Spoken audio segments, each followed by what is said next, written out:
Did you guys know that being a gamer while having a child is a disability? Well, it is, according to Alanah Pearce. Welcome back to Words of Paradise. I'm your host, Leon Idle, and yeah, I'm sure you've seen this clip floating around on X. It is all anybody has been talking about, and for good reason. I mean, we got a former game journalist, big surprise here, Alanah Pearce, talking about how you need a pause function in Elden Ring because, hey, if you've got kids and you're trying to play video games, that counts as a temporary disability. We're going to get into this clip and talk about it. Before we do, hit that subscribe button. I'm a nerdy news channel. I cover nerdy news every day. And with Elden Ring being pretty big news over the course of the last, several weeks, this is sort of just kind of an amazing moment that has brought the internet together, regardless of your ideology or political affiliation or what you think on Gamergate or anything like that. Like a truly harmonious moment where we have all come together to just torch this woman. But if you're not familiar with what she said, let's go ahead and just roll the clip.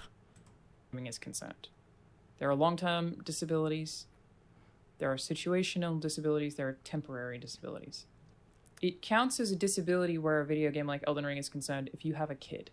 You have a 2-year-old, you're trying to play Elden Ring, you can't pause. That is a situational disability that is a situational disability. Having a child is a situational disability. I hope to God this woman parks in handicapped parking spots and like, whoa.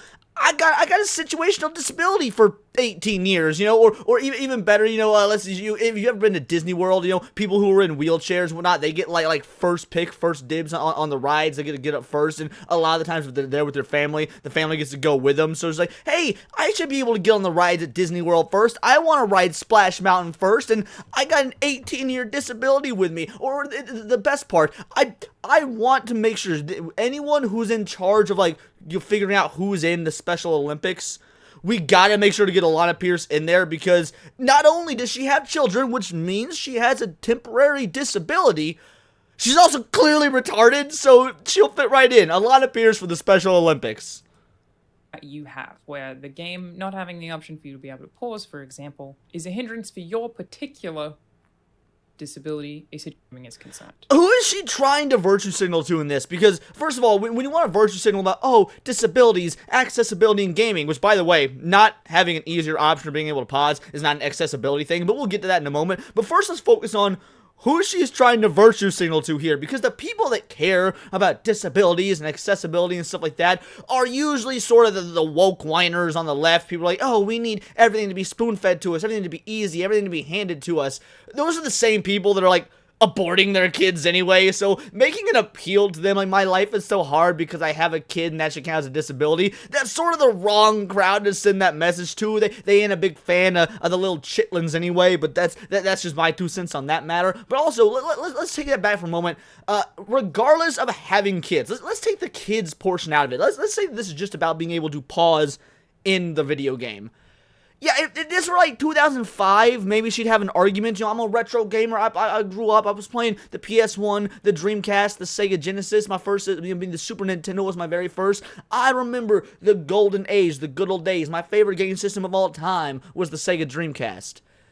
But again, it ain't 2005 anymore. We're talking about an era where playing online games where you can't pause has been ubiquitous for about 15 years now, give or take. Like everybody is already of the mindset that for a lot of games and game sessions and play sessions, you won't be able to pause. Like, there are individuals that are parents now, like Alanah Pearce, for example, she's clearly a parent, who know what it's like to not be able to pause in a game because, they were playing in the COD lobbies back in the day of, 2009 or 12 or whatever, that are having their own kids, and now when their kids grow up playing video games, they will, unlike our parents before us, they will understand the concept of, I can't pause, Mom, it's an online game. You'd be like, yeah, no, I totally get it. Like that's actually something that's, oddly enough, going to be a weird sort of generational moment of clarity for all of us. Why are you so fascinated with it being an accessibility or simplification of not being able to pause in a game when that's kind of been, for better or for worse, mind you, the norm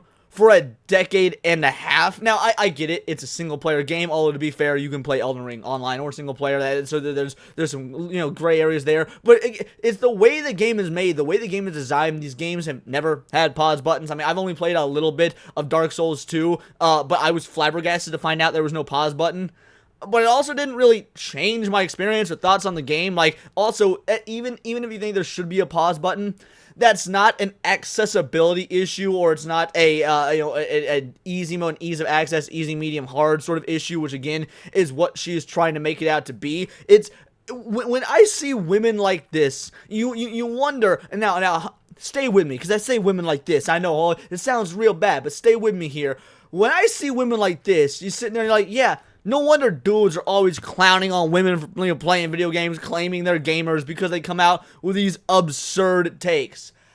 I was gonna roast her for being a female gamer with an absurd take and just lump her in with all the others until I looked through X and I saw, to be fair, there's a large amount of women making fun of this broad, being like, yo, one of two things. Either A, get good scrub, or B, it's a fucking video game. Let your character die on the screen to take care of your children. Your children should very obviously come first. Like, for example, we got Jean Gentry right here. She's great. She's fantastic. Having a child is not a hindrance to playing a video game. Play when the kid is napping. Easy mode is a difficulty level, not an accessibility feature. Most games have it, but no game should be required to do so. I mean, I agree with that 100%, because while you can make the argument that video games are for everyone, not every game is for everyone. And if you find yourself in a position where, hey, I've got a 2-year-old, he's always up running around, he won't take a nap, requires constant attention. Alrighty, play Minecraft, in a single player, or you break out the PS2, pop on Jak and Daxter. That had a pause button. Like, that had easy, medium, hard difficulties, I think. I don't even remember. But the fact of the matter is, not every game is going to be for everybody. And if you really want to play Elden Ring, then this is coming from someone who doesn't play Elden Ring, by the way. I've not gotten to play it. Maybe I will one of these days. It's not super high on my priority list. Yeah, make sure you're in a position where you can have the adequate time or skill necessary to play it, or the time to develop the skill necessary to play it, because these games do not need to cater to you. There are thousands, if not hundreds of thousands, if not potentially over 1 million video games out there. You don't need this one super popular one that's going to get you a lot of views on your little Twitch stream or YouTube stream or whatever it is. You don't need that one to be made for you because you're going to just coast off its popularity because you're a female that's playing video games. That clicks real well with the algorithm because it's so wacky, girls playing video games, despite the fact that that's always been the norm. But yes, Jean Gentry coming in here with some heat. What about Yellow Flash? You could always go back and play it when your kids get a little older. Do something with them instead. They don't stay like that for long. It's pretty amazing because being just about 30, many of my friend group, many of my social circles, they've got kids, they love their kids, they're happy with their kids, and yeah, sometimes you do miss out on the nightly get-togethers where we used to play Magic the Gathering or Dungeons and Dragons or playing the new video games, and that is A-okay.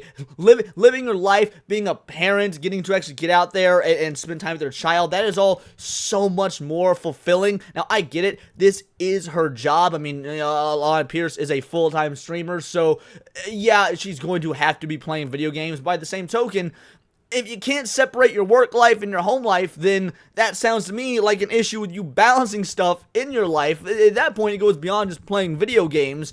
But again, what do I know? Or I really liked this one here, because this one separates the men from the women, the men from the boys, the talented gamers from the scrubs, from the posers, from the wannabes. Ma comes in and says, you have a 2-year-old. You're trying to play Elden Ring. You can't pause. That's a situational disability. Yeah, I have a 4-year-old, a 2-year-old, and 2 infants. First of all, Ma be fucking, homie be getting around, just popping them out, bang, bang, bang, like making the conservatives proud. You know what I do? By the way, I'm not a conservative. I'm just throwing that because conservatives like it when folks have kids. I can't blame them. They ain't wrong. You know what I do when my kids need me and I can't pause? I let my character die and I try again later. Is just a game. But beyond that, I'm a competitive gamer. Like, my whole thing, one of the reasons I haven't played Elden Ring is because, yeah, the game is super hard and people love that sort of challenge. I don't really get that from fighting a computer. I like competitive fighting games. I'm talking that Marvel vs. Capcom 3, Street Fighter, Dragon Ball FighterZ, X-Men, Children of the Atom, Blaz Blue. I like them real hard technical fighters where you gotta fight against other folks. You gotta get your rank up. I've been going to video game tournaments, fighting game tournaments for years, and I've seen some Chad Daddios out there who literally like sit down with the stick, with their stick in their buttons, with a baby in their little that that little carrying thing that goes on the dad's chest, and they just be sitting there rocking a Street Fighter 4 tournament with a baby hanging on him and whatnot. I've been over to plenty of buddies' houses while we're playing the new video game or whatever. They've got kids, and they're sitting back in their mushroom chair, and they've got the kid on their lap while they're playing their game. Like, it is 100% easy and manageable, and I'm not saying she should be doing that to have her kid in the stream. Like, that's weird. A lot of people don't want that, understandably so. But I'm just saying, all the dads I know that have got kids have been able to very easily juggle playing games while also having a child. It's not particularly difficult. This is the epitome. Not only there's first world problems, and then there's like 1%er first world problems, and that's what this is. Again, everyone coming together to roast her is beautiful. Before we go out, let's look at the definition of disability. A physical, mental, cognitive, or developmental condition that impairs, interferes with, or limits a person's ability to engage in certain tasks or actions or participate in typical daily activities and interactions. So by definition of the word disability, that's not even true. A situational disability, at no point is there a physical, mental, cognitive, or developmental condition that is impairing her. Someone will try and make the argument, well, the kid physically exists, and therefore, it's ruining her gaming experience. Yeah, no, that's not how this works. There's no physical issue with Alanah. I mean, there's definitely a cognitive issue with Alanah, and there's probably a developmental issue as well, but there's not a physical and a mental issue. Really, she's got all the disability here except the physical, and she wants to blame the physical on her kids. That ain't how the world works, sweetheart. Yeah, I thought this was absolutely hilarious. This was amazing. Very, very rarely, like, I get it, everyone wants to make, dunk on games journalists, which I do as well. It's a blast. Alyssa Mercante, Nick Calandra. It's all well and good, but so rarely do we get these defining moments where the internet again comes together in harmony to just light a fire on somebody that is absolutely deserved. It is truly a thing of beauty, and I think we should relish in this moment. But those are just my opinions. Let me know yours in the comments down below, or let me know on X, where you can find me at Bolt the Word. Please do subscribe. I'm a nerdy news channel. I cover nerdy news every day. Not always about, the video game industry or roasting dumbass female streamers, but anime, music, movies, Magic the Gathering, you name it. Check me out on Instagram at wordsofparadise_Leon and become a member for $4.99 a month. You could join the Discord, choose the articles I go over on a day-to-day basis, choose the videos I react to on my Friday night live streams, and of course, get involved with over 70 other vital idols. It is a bright, beautiful, glowing, vibrant community that I cannot wait to grow even further because we do care about diversity, but only one kind of diversity of thought. If that's up your alley, join the Discord, subscribe, and until next time, it is all here in the Nerdosphere. This has been Words of Paradise.